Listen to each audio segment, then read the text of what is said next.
When was the last time that an absolutely brand new mid-size sedan was launched in the Indian car market? The answer lies somewhere in Google, but it's fair to say that it's been quite a while. The segment has been receding and giving space to some other body shapes and segments, but Skoda is bringing the Slavia right here to change all of that. The Slavia is making massive promises courtesy its looks, space on the inside, feature list, multiple transmission options, and will be offered in two engine options, the 1.5 and the one that you see here and we're driving is the 1-litre TSI engine. What is this car all about? I'm Shubhadeep, this is HT Auto. Stay tuned for more details about this car.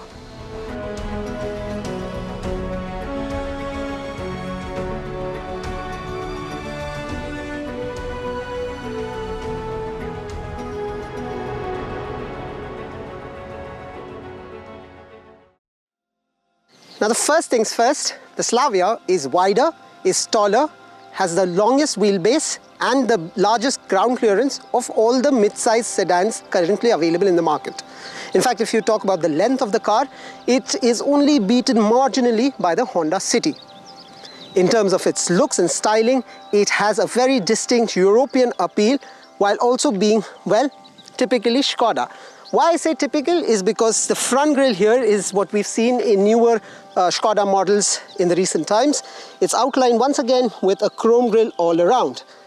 The bonnet design is reminiscent of the Rapid from yesteryears. Of course, this car is replacing the Rapid in the Indian market.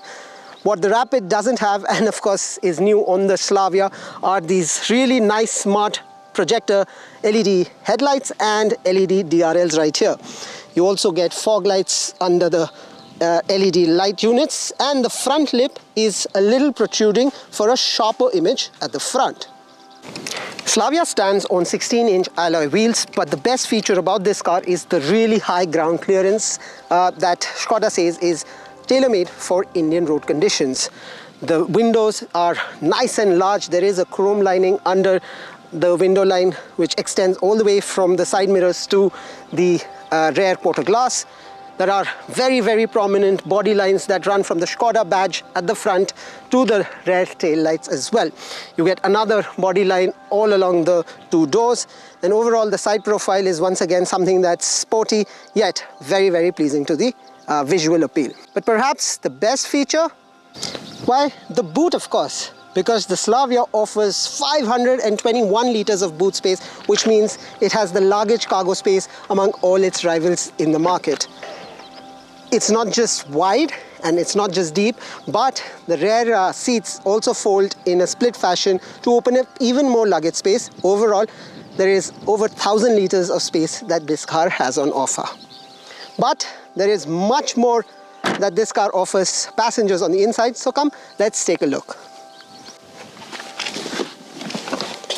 Now step inside the Slavia and the premium quality, fit and feel and finish is, well, evident for most parts. First up, of course, is the space. There is more than enough space for your knees, your legs, and a decent amount of space for your feet as well. While the under-thigh support is a little lacking, that's because your feet are placed a little on an incline. The headroom is great and there is decent amount of cushioning on the seats and the backrest for those long journeys. Passengers can also get 3 dedicated headrests, and the passenger in the middle, well, can be thankful that the center console doesn't jut back all that much, so he or she can place his or her feet pretty comfortably. The large windows is something that we already spoke about, so that's great, but I wish on a hot and really sweltry day here in Goa that this car also came with some sunshades, considering that Skoda says it's a premium offering. That aside, in terms of feature list, this car gets a regular size sunroof. There are rear AC vents. There are 2 Type-C charging points. I wish there was a 12-volt charging socket or at least one regular conventional USB type charging point. But that said, the Slavia comes loaded to the brim with a whole lot of features. The front 2 seats are ventilated. There is a large infotainment screen at the front which supports Apple CarPlay and Android Auto. It also connects with Skoda app, so there can be a whole lot of functionalities you can use like geofencing, locate my car and others from your app and on the main infotainment screen. The driver display is also large, it's completely digital and it is very well illuminated so that's great too. There are a whole lot of storage spaces all around the car. The glove box is large, and it's a cool glove box on the upper variants of this vehicle.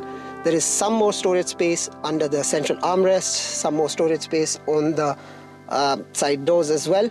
And the overall appeal of the car is accentuated by the beige and black color theme on the seats and also on the dash. The dash in particular also gets piano black finish and a bronze layer from left to right. I'm also particularly taken by the circular air AC vents, which mimic the airplane turbine, and that's great too. Yes, there is a lot of use of hard plastics on the dash and on the side doors, but overall this car clearly is at par, if not better, than what the rivals have on offer as far as the interiors are concerned. And now comes the most important part, well, the drive, of course. Now before we get this car on the move, it's important to note that the 1-litre Slavia is being offered in 3 variants. So you get it in Active, Ambition and Style. And the 1.5-litre, which we are also driving, and do check out that review, is being offered in the top-of-the-line Style variant only. Now, the 1-litre engine comes mated with a 5-speed manual transmission and an automatic transmission unit that we are currently driving. So let's find out what this car has on offer.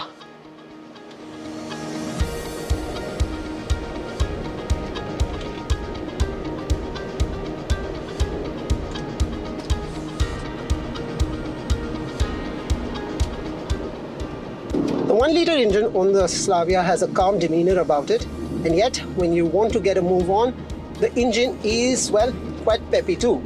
The automatic transmission unit works pretty well, gets the numbers ticking really nicely, and well, overall it seems very, very smooth, very planted, and very eager at times too when you punch in the throttle inputs.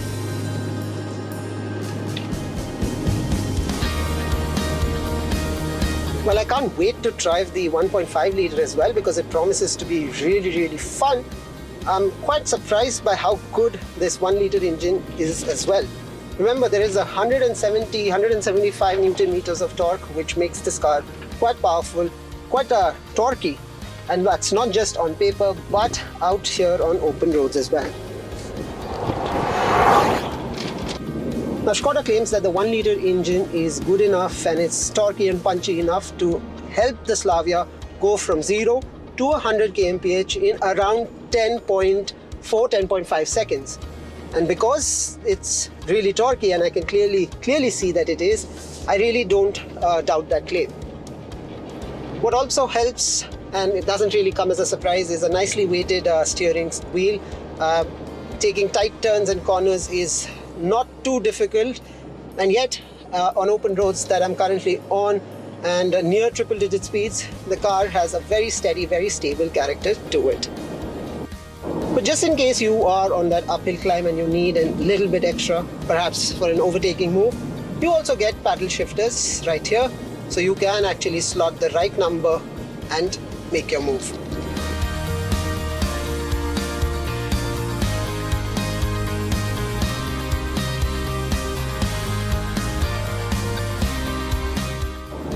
A lot of you have been asking us, how does the Slavia hold its own against the likes of the Honda City, Maruti Suzuki Ciaz and the Hyundai Verna? But from what we've driven so far, what we've experienced, this car wants to be an all-rounder rather than a super power hitter in any one particular department. Its 1-litre engine is definitely torquey, which means that the 1.5 is obviously going to be a whole lot more fun to drive. Its feature list is great. The suspension setup is nicely done as well. In fact, I'll stick my neck out and even say that Skoda could price this car really, really well, especially the 1-litre that I'm driving right now, and that could make this car quite the match winner. An absolute gamble because of the segment that this car will compete in, or a calculated risk thanks to all the features, comfort and drive traits that the Slavia has on offer. Well, this was the review of the Slavia with the 1-litre engine. Do also check out the 1.5-litre engine on the Slavia. The review will drop on HD Auto shortly. Do also check out the written review for even more in-depth analysis of both the engines and overall of the Slavia. For now though, that's all the time that we have. Thank you so much for watching.